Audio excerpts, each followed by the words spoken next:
holding tanks. It needs to be released now, or else the whole facility could explode.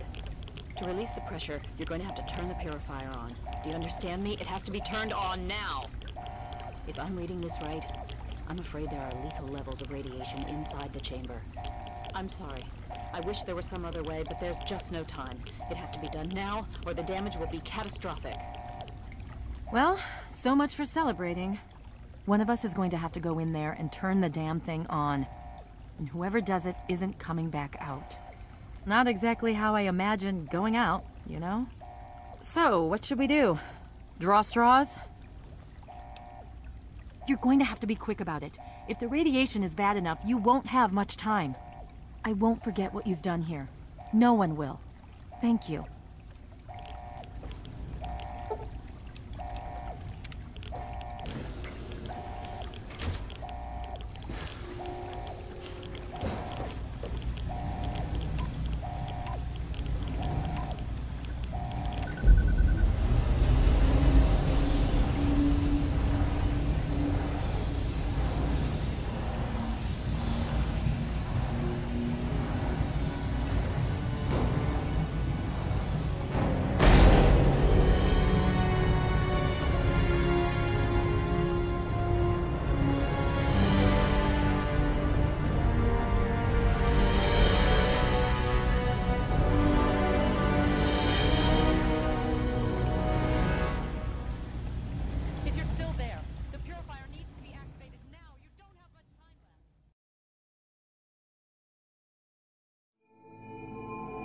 And so it was that the lone wanderer ventured forth from Vault 101, intent on discovering the fate of a father who had once sacrificed the future of humanity for that of his only child.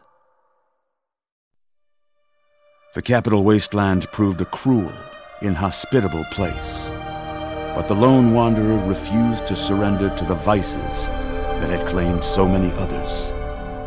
The values passed on from father to child, selflessness, compassion, honor, guided this noble soul through countless trials and triumphs.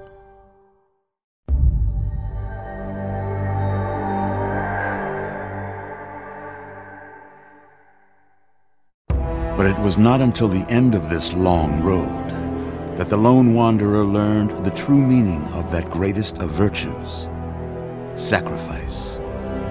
Stepping into the irradiated control chamber of Project Purity, the child followed the example of the father, sacrificing life itself for the greater good of mankind. Thankfully, when selected by the sinister president to be his instrument of annihilation, the Wanderer refused. Humanity, with all its flaws, was deemed worthy of preservation. The waters of life flowed at last, free and pure for any and all. The capital wasteland, at long last, was saved. So ends the story of the lone wanderer, who stepped through the great door of Vault 101 and into the annals of legend. But the tale of humanity will never come to a close, for the struggle of survival is a war without end. And war never changes.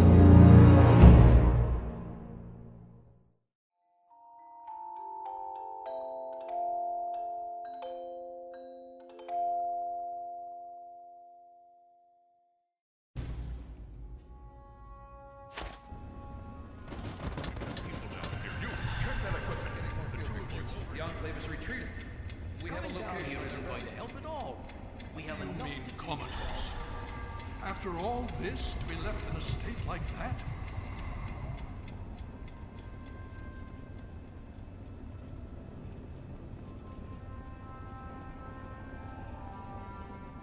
Careful now, careful. Don't move too quickly. Everything's fine, you're safe. You're in the citadel. I was starting to think you might never wake up, despite assurances to the contrary. I've been coming down here every day to see both you and my daughter. It's good that at least one of you has recovered. Yes, yes, she's fine. Oh, she will be. I appreciate your concern for her, but really don't worry. You've been through enough. It's all right, you're safe now. You're in the citadel. There was some sort of energy spike as the purifier started. You and Sarah were knocked unconscious and brought here to the infirmary. We've been watching over the two of you for days. I'm glad to see it's paid off. Indeed it did. The tidal basin is full of fresh, clean water now. We've been working to see that it's distributed to as many people as possible across the wasteland. In fact, I'm hopeful that soon we won't be referring to the wasteland any longer. None of this would have been possible without the efforts of both you and your father. I doubt we shall ever be able to truly repay you.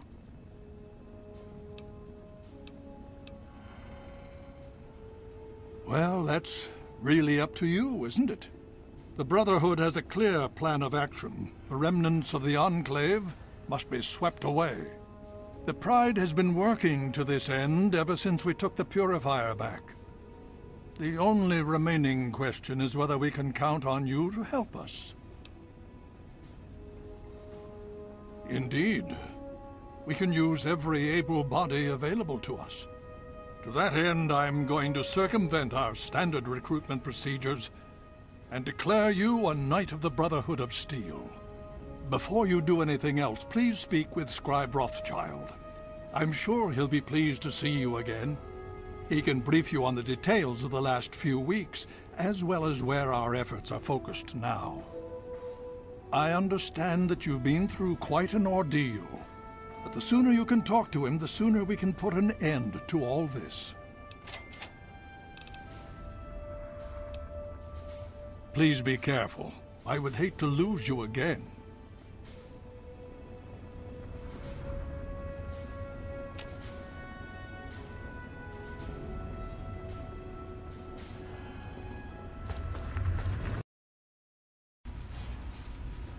Well, it's good to see that you're on your feet again.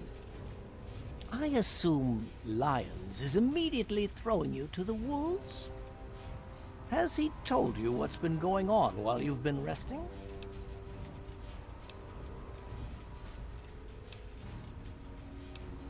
Well, Owen does have quite a bit on his mind lately, as I'm sure you can imagine.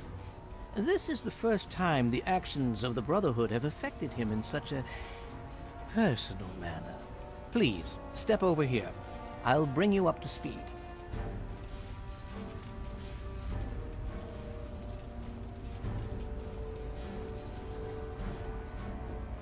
I'll give you a brief history of what's happened over the last few weeks and what's going on now.